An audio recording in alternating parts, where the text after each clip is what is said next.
It can be difficult to imagine other economic systems when you're living within your own. Today's guest, Brian Owensby, has written a book that suggests early modern settlers found it difficult to participate in indigenous economies in the Americas because they were based on gift-giving rather than exchange. He joins me today to talk us through what that might have looked like, how it worked, and how European settlers reacted to it. Welcome to Future Imperfect.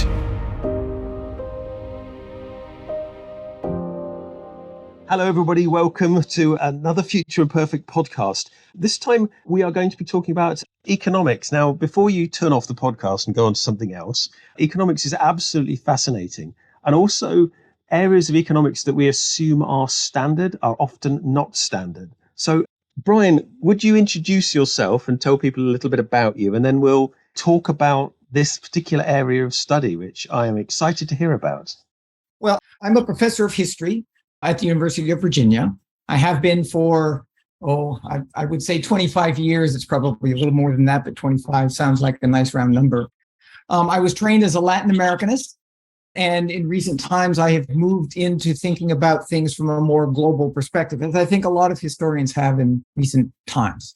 I think there's a growing dissatisfaction with the frame of the nation state as the dominant frame through which to both pose and also try to answer historical questions. Much gets left out if we just focus on what happened in Britain or what happened in the United States or what happened in any individual country, since so much of what happens, especially in the economic sphere, are about relations among people on different places on the planet. Much has been written on this, and it may be that we'll get to some of this later, but that's kind of the thing that I have been concerned with.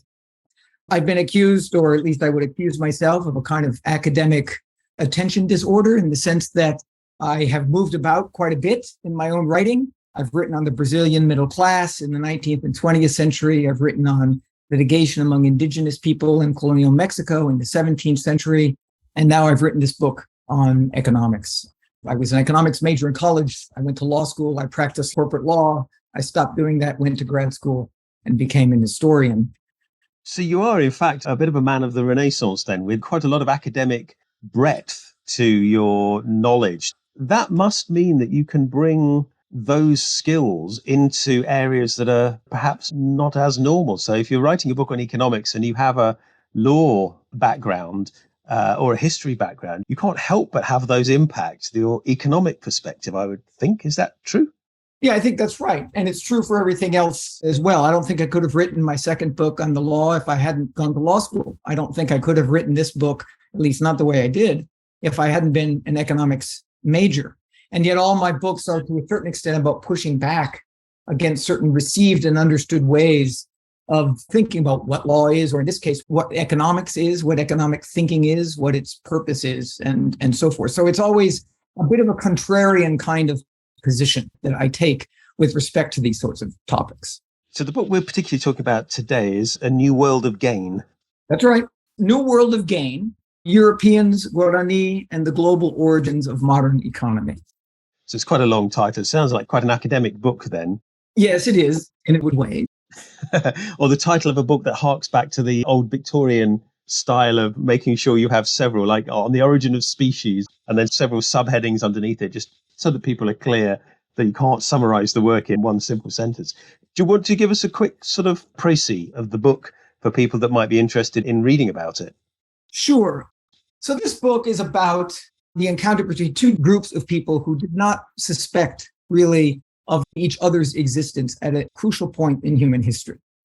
This is the moment after Columbus finds the New World, or stumbles across the New World in 1492. We've got to keep in mind, Columbus didn't really know he was going to reach the New World. He thought he was sailing to Asia and went to his grave thinking that he had done so, more or less.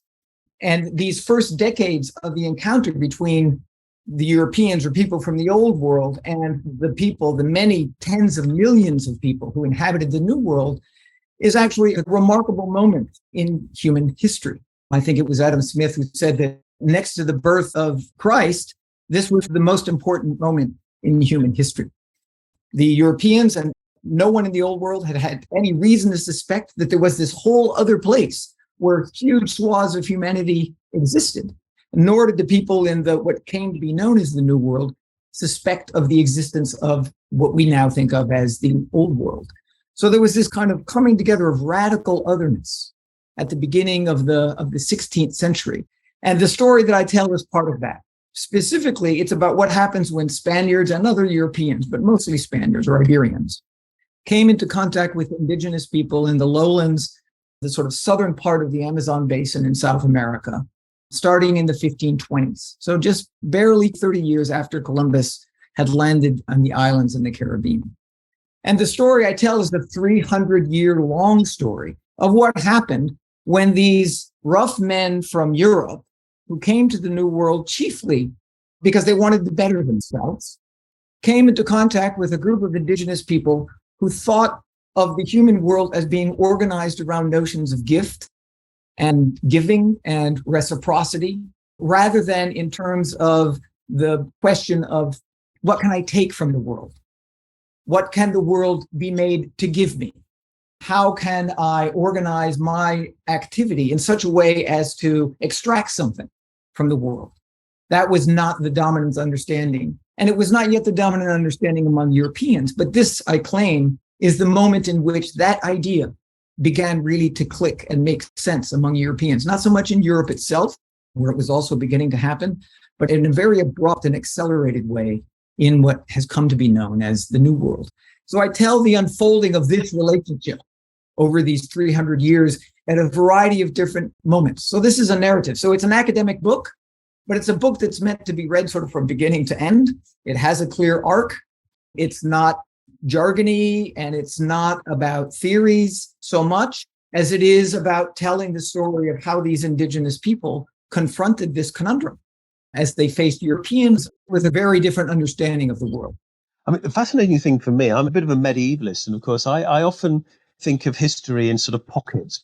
But it occurs to me that Columbus was traveling at more or less the end of the medieval period. In some cases, people would say, no, he was definitely medieval, because when the medieval period ends is debated and depends on the culture and these kind of things. But in England in particular, it's with the death of Richard III at Bosworth, which is very abstract. You know, the death of one man doesn't affect that many things really for most people. So I think that's just convenience, really, rather. So he was very much at the end of the medieval period. Technology was starting in the West anyway. Guns were starting to become better. They'd been on the battlefield for a long time, but we had guns and armored horses and lances and swords for an awfully long time, and we would still have lances and swords for a long time afterwards. But the technology was beginning to go there. The idea of adventuring for gold and gems and spices. Spices were hugely valuable. I think the motivation for Columbus was largely to find another route to the spice sources, because that would mean tons of money, basically, to anybody that could bring a shipload of spices back. But the culture of the Americas was very different, wasn't it? It was actually quite enormously successful there, wasn't it? There were very big civilizations there, very big populations, very big infrastructures of cities. Yeah.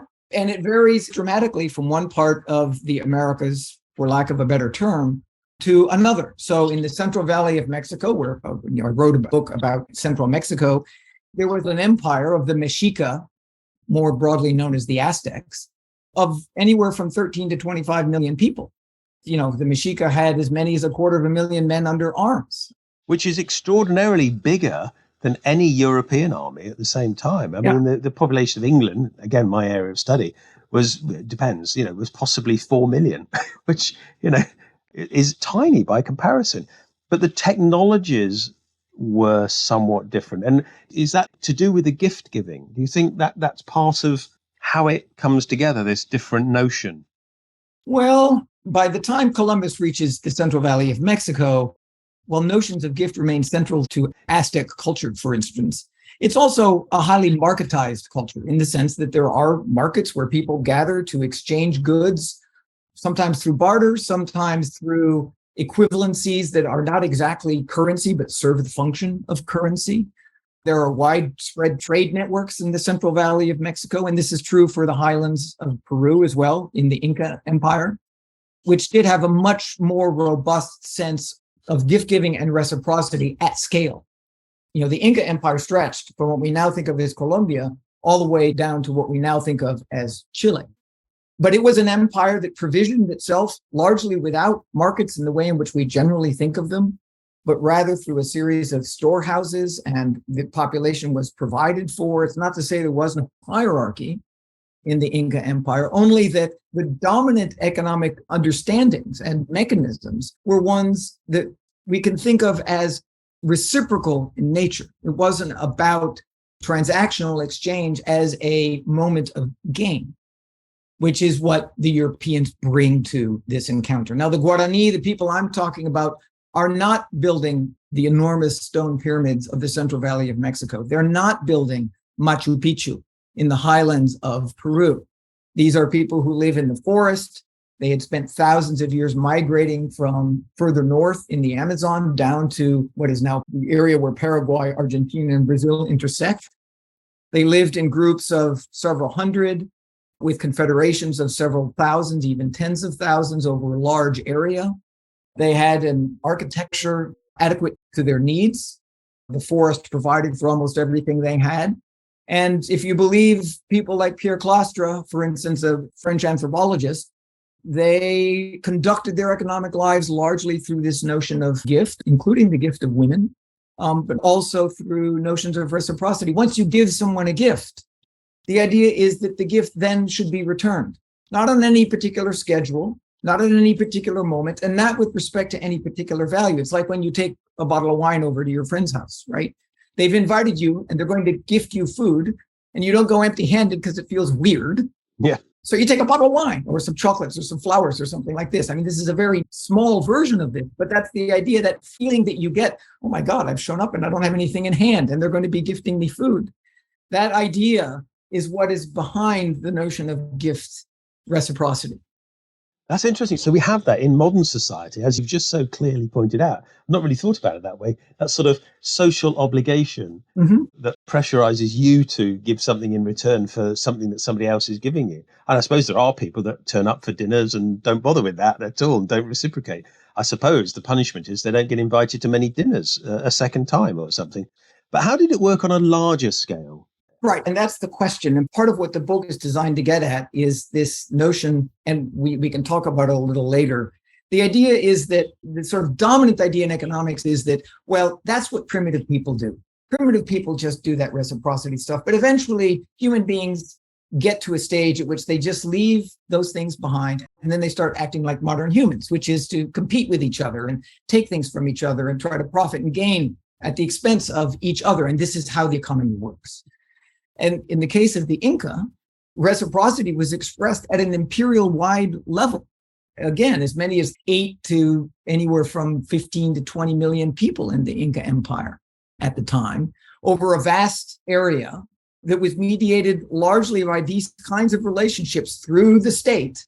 But nevertheless, the idea was not that there was the individual pursuit of gain in the sense of economic gain, so much as that it was the responsibility of the state to ensure that everyone was more or less cared for. There was very little by way of starvation or famine or want. It wasn't a utopia, but it was a very different way of thinking about how to organize an economy. The Guarani did not operate at that scale. Nevertheless, it was the case that almost everyone in Guarani society was cared for. There was a sense of obligation. This obligation was expressed through what we would call work. Men were going out hunting. Every 3 or 4 years, they would have to clear a large swath of forest in order to begin to plant new crops because the land had become exhausted. Women were cooking. They were doing all of the things that are necessary for maintaining human relations and social relations through time.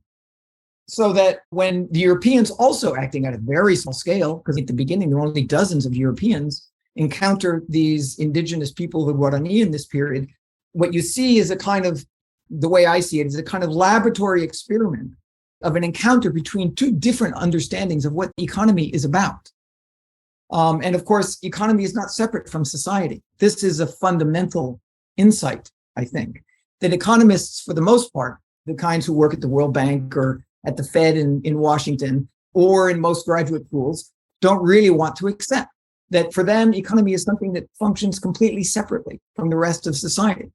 And we have all sorts of reasons to know that this is not true. Economists like the French economist Thomas Piketty, or more recently, Mariana Mazzucato, or Kate Raworth, who is a countryman of yours, have all begun to say, no, that's not how economics actually works.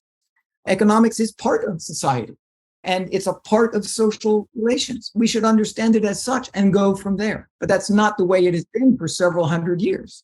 Well, it's interesting because I've often had arguments with people who say, oh, people invest rationally and make financial decisions rationally. And all the evidence is the opposite, that people are not rational, or very few people are rational all the time. Some people might have moments of rationality, but it seems to me like people are mostly irrational when it comes to that kind of investment. Otherwise, we wouldn't have crazy bubbles all the time and things that are valued for their future gain potentially, but are so overvalued that it would be absurd to think of that company still functioning at the same level in another 100 years. You think what happens in 100 years, how many technologies come and go in 100 years. It's totally irrational to think that there won't be some very fundamental changes, because there always have been. I find it absolutely fascinating. So if you have a society where, I suppose they're smaller societies, are they? They're sort of talking about the village size of 100 people.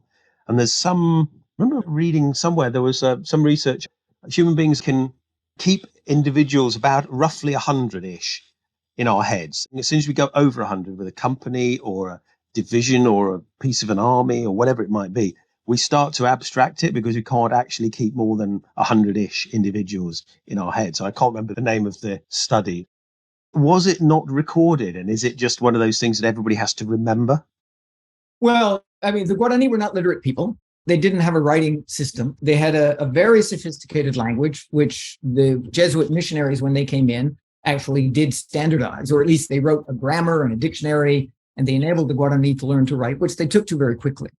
But before the arrival of Europeans, they didn't have writing. So this was something that was, for lack of a better word, enforced through social norms, through social memory, through the kinds of gatherings that expressed this reciprocity. Reciprocity is not just about me giving you food so that you can give me something else. It's not about barter. Reciprocity is also about the ways in which, as we give each other things, we are in a sense committing ourselves to each other with respect to the continuance of our relationship through time. Now, that can happen at the individual levels. That's what friendships are in many ways. And Europeans understood this as well. Much of the European understanding of what constituted society, and as a medievalist, this would be familiar to you, is that it was founded in friendship. Think back to Aristotle. For Aristotle, friendship, broadly understood, was the glue of society. And at the root of friendship is a notion of reciprocity, that we do actually have to find ways of relating to each other as humans, as opposed to the transactional moment in which, you tentatively hand me something as I'm tentatively handing something to you until we each snatch it. And then once we snatched it, it's done.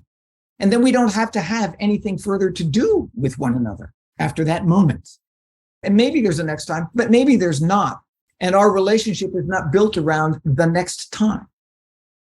There's a style of business actually in the modern day, which is very much what I think of it as the slash and burn style of business, which is you get the best possible deal you can squeeze out of the other poor person. You think of them as a sucker. You've got the deal, and then you turn around and you walk away, and you assume, I guess, or you ignore the fact that you might try and work with them again. Yeah. Because if you do work with them again, they're going to go, hang on, you messed me around with that deal entirely. So if you want to work with me again, I need some payback. I want a better deal this time. And there are some fairly famous, wealthy people who seem to give this vibe that every deal is the last time they're going to work with that person. And I just think even in our society that is vastly bigger than some of these earlier societies, more human beings, you will encounter people again and again and again. And there is a network of communication that people say, yeah, they're okay to work with, but just be a bit careful. And, that kind of nudge can make the difference between getting a deal and not getting a deal. But you, if you're the person that's been badly behaved in a business deal, might not even know that opportunities are now not being offered to you because of your reputation. So there's a hidden cost On the other hand, if somebody goes above and beyond and you do a good, fair deal, they do a good piece of work for you, and it's a sensible price and it makes everybody happy, you will absolutely want to work with them again because life's too short. So, you've already got that relationship with them. There's already a sunk cost there in a way, if you're looking at it from an economic perspective. And I suppose the Guarani people, that was writ large across the whole of their society. Though I presume there would have been people who are bad actors who people probably wouldn't Sure. want to work with, and that's a cost to that person because they're not reciprocating, they're breaking the rules. Yeah, so let me give you an example, and this is well known among so-called primitive peoples, but among the Guarani, men who would go out to hunt would come back and they would bring back whatever they had killed. Maybe it was a wild boar, maybe it was birds, whatever it is that they brought back, and they would give it to the local chief. They didn't get to distribute it and they didn't get to keep it. Rather, the idea is they would give it in a kind of state of humility and talk about how, well, the hunt didn't really go well, but then they would come back with this abundance of meat. And then the meat would be distributed among everyone in the relevant group. And so while the hunter is recognized for being a good hunter, he doesn't get to benefit directly as an individual from this, other than through the prestige that he might accumulate, but he doesn't get to accumulate any kind of material good. Now, there are practical reasons for this. They don't have refrigeration, meat doesn't keep, he can't eat it all by himself, and there is no mechanism by which he might try to sell the extra meat. But the point is that by doing it in this way, it creates the sense that even that guy, that very good hunter, is not entitled to keep stuff just for himself at the expense of others. Everyone must be taken care of. Now that gets scaled up, even among the Guarani, that gets scaled up to villages that may be several hundred individuals. And relationships between villages can involve several thousand individuals. And those villages can relate to each other in largely reciprocal ways. I talk about how the Guarani tried to do exactly that and made real efforts to maintain that sense of relationship across 300 years. In the face of the pressures they faced, they could have just said, well, all there is for us is survival, so we're just going to survive. And that's the way in which we typically represent how indigenous people have had to face the enormous pressures that they have since the arrival of Europeans in the New World and indigenous peoples all over the world. It is the lot of indigenous peoples to suffer and simply to accept it. That's the way in which we've generally understood it. Much of what the book is about is to say, well, yes, they did suffer, but that's not all they did. They also had ideas of their own about how human beings should live together, and they insisted on them. And so that the arc of the book is about that insistence. So initially, for instance, the Guarani made a point of saying to the Spaniards, please have my daughter or my niece or my cousin to marry, but understand that if you do that, then you owe me an obligation of labor, because that's how things work. That's how the social world works. You get to marry my daughter, cousin, or niece, but then you owe me an obligation of labor. The Spaniards were more than happy to accept these women and call themselves brothers-in-law, but then they notably refused the obligation. And for decades, the Guarani kept trying to draw the Spaniards into this kind of reciprocal relationship. Let's relate to each other in the way that civilized people do. You accept my daughter, niece, or cousin in marriage, but then you are obliged to me. And in that way, I am obliged to you. There were ways in which some Spaniards accepted some elements of this. For the most part, the Spaniards engaged in a very different kind of relationship with native peoples, largely one that was oriented to this idea of gain. Let me give you one example that's in the book. Spaniards very quickly began to trade in women. So they mistook what the Guarani were doing as simply giving women away. The Spaniards were already sort of primed to think of any kind of exchange as though it were a form of barter or sale. It wasn't fully developed yet. As a medievalist, this was something that unfolded over the course of hundreds of years in Europe. But they mistook what the Guarani were doing for a kind of transactional relationship. So they would take these women and then refuse the obligation. But then they started to use the women as currency. There was no gold or silver in this area of the world, not like in Mexico or in Peru.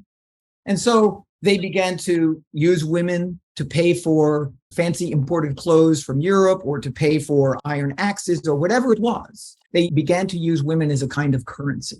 I mean, there are wills in which women appear in order to satisfy certain debts that one Spaniard has incurred with another Spaniard. There's a story of a priest who writes to the king, and he's appalled by this, but he says, and these women are oftentimes even given in games of chance. And he recounts the moment when a Spaniard had put one of his women into the pot and had lost the game that he was playing. And as the woman was being led away, he insisted that she be stripped of her clothes because the clothes were not a part of the bet. Oh, wow. Only the body of the person. So there was this complete objectification. And I take care not to reduce it just to slavery.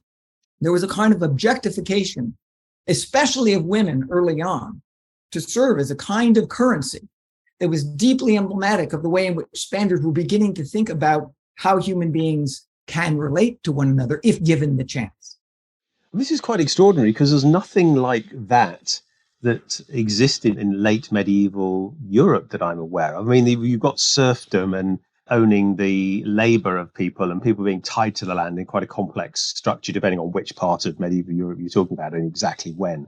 And that goes on for a long time, especially in places like Russia in really quite modern history. But it sounds like the Spaniards went over there looking for gain, and the only thing they could gain were these women. And therefore, these women became tokens, which is awful, but they became tokens for exchange in an extraordinary way. I've never really heard of anything like that at all. But you say they weren't slaves as such, or, well, I suppose they were treated like goods.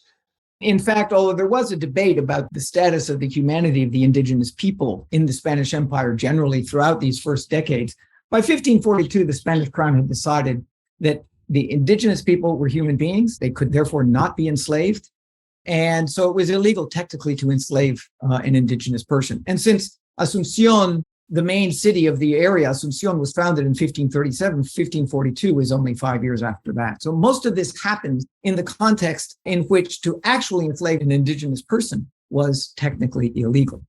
Now, many of the relationships that the Spaniards adopted were often tantamount to slavery in the way in which they used these people. But I de-emphasize slavery in this regard because we think we know what we mean. Once we say that someone is enslaved, we think we know exactly what that relationship is like. And in fact, this was a much more deeply textured and in some ways as deeply troubling relationship as enslavement was. But it took different forms in the way, as the story that I just related suggests. I mean, the point you make about the late medieval period, that something like this could not really have happened in Europe in the late medieval period, I think is a good one, because part of what I'm saying is that the New World was an opportunity for these rough men who had come from Spain. These are men who came desperately hoping they were going to find gold and silver in this area, because no one knew where all the gold and silver was. There was some in Mexico, there was some in Peru. They had hoped there might be some elsewhere. They got to Paraguay and they were deeply disappointed because there was nothing. There was no gold, there was no silver, there was no obvious exportable crop. And so, as you say, the only obvious resource available to them were the people themselves. Did no Spanish women go out at all, or were they brought in separately? Do we know what their reaction would have been to this? Well, we do know that there were very few women early on. And in Paraguay, in part because it was for so long such a rough place, there were always relatively few European women. European women did come to the Central Valley of Mexico, to the highlands of Peru, or to Peru, to Lima, and so forth. But in the lowlands, in part because there was no great wealth, there were not that many women. European women did come, but Spanish men took up largely with indigenous women. And then a large mestizo, mixed race population grew out of those kinds of relationships. Spanish men, European men in this period, I think, came to the New World and they realized they were in a place where the old rules, whatever norms that might restrain a feudal lord, say in Spain or in England or in France or anywhere else in Europe, however tattered those norms might have been by this point in Europe, there were virtually no norms in the New World because even the status of the humanity of the people in the New World had not been established. 1542 was really the first clear and final declaration by the Spanish crown that these people were human beings and not slaves. And what this meant for Spaniards was, in a sense, it was a kind of license almost to do anything they wanted to do. There was a kind of tawdry freedom to the ability to benefit at the expense of others in the New World that was not available to those kinds of men in the Old World, because so many of these men were people who had no wealth, no power, no prestige, very little projection back in Europe, which is why they came to the New World in the first place. And then they found this large population of people who were totally different, defenseless, not bound by any particular laws or norms. And they found ways to take advantage of them. You almost feel like they might have even made a positive decision to do things differently because they could, because they're adventurers. They went to discover riches. They weren't there. So they probably thought, right, okay, let's just give up even trying to be the way we were before. Let's totally reinvent this. Anything goes and nobody's going to be able to stop us. I mean, it's fascinating, quite horrific, actually. It shows the very dark side of human behavior, actually. And I think we could tell this story in any number of other places in the world, down the west coast of Africa, when the Portuguese begin to sail down and enslave Africans. I think you could tell a version of this story there.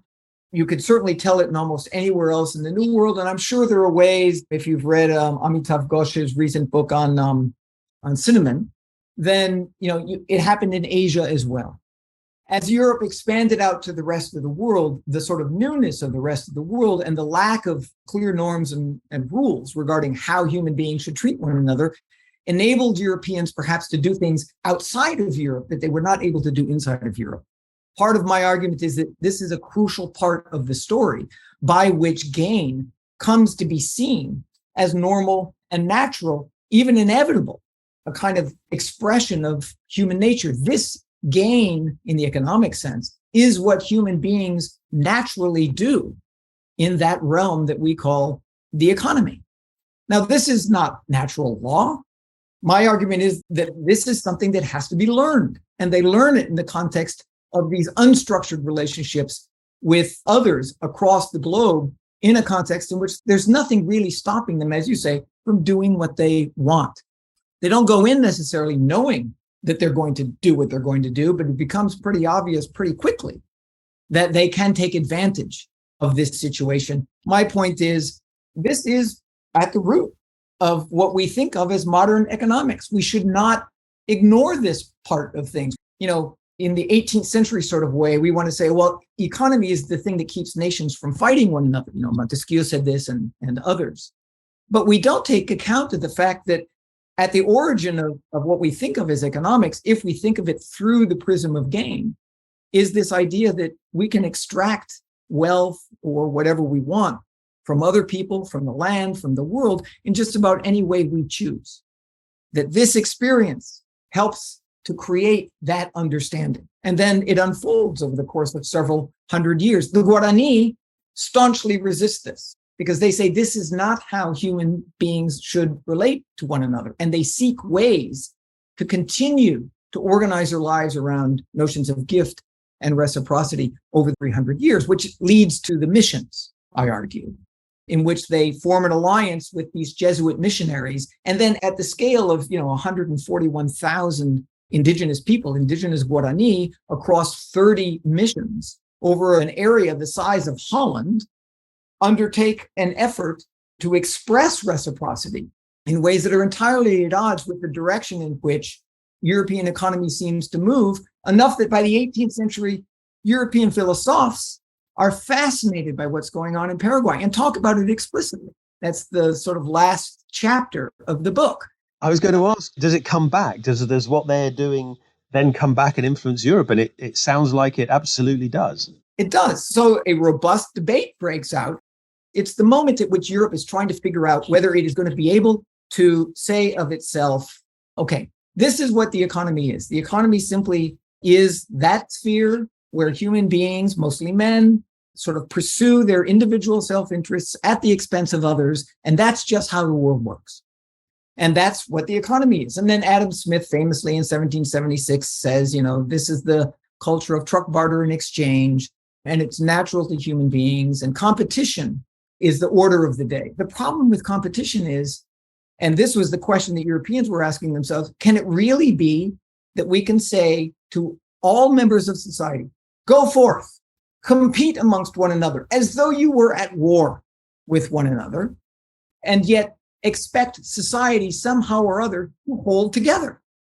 And this is a deep moral question that goes all the way back to the 16th century, because the moralists in the 16th and 17th century in Spain are wrestling with precisely this question.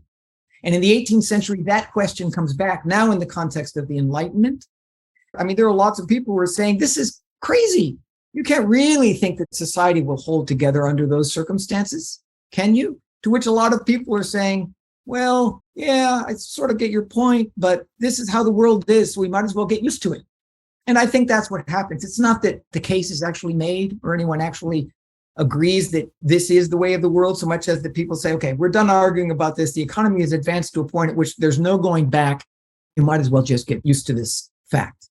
This is the context in which the missions, the Guarani missions in the New World, become a source of fascination for Europeans, because some Europeans who are still not sure about this direction that Europe is going are pointing to the missions in Paraguay and saying, look at those guys.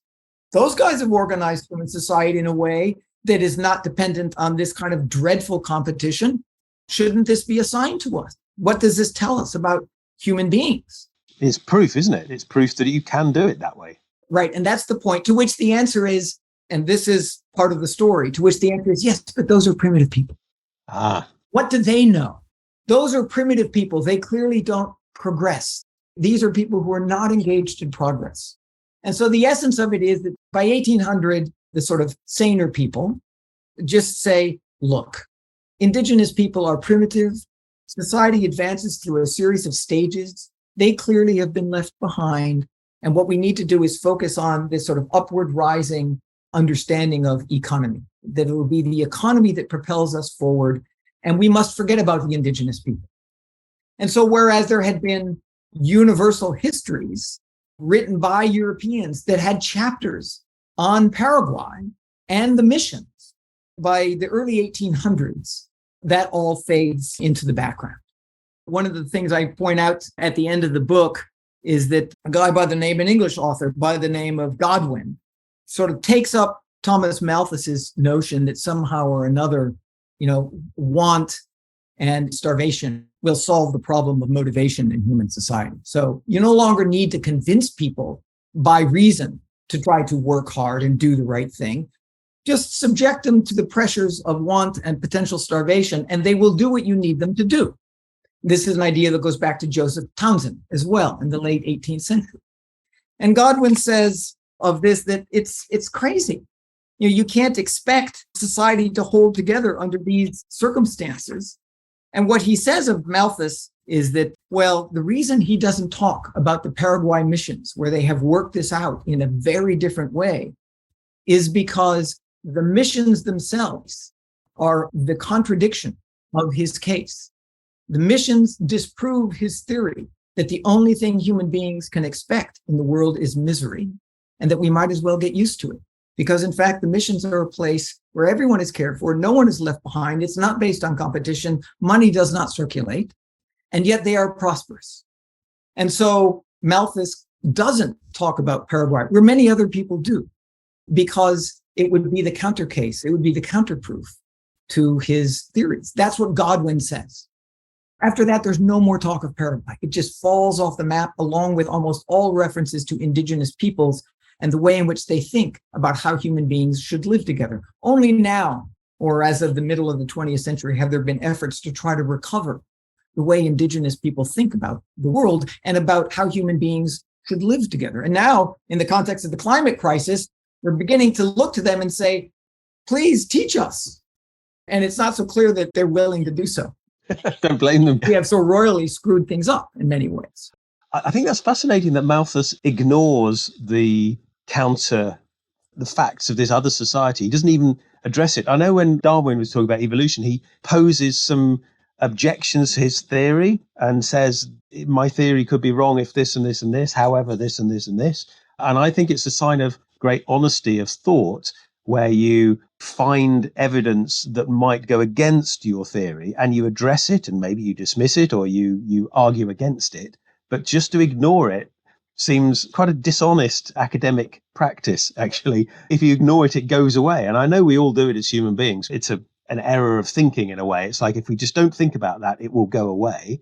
It doesn't. But in some cases, I suppose it does in some of these circles. It's fascinating to think that there could be other ways of running functioning societies that don't involve things that we take for granted in sort of modern Western economics.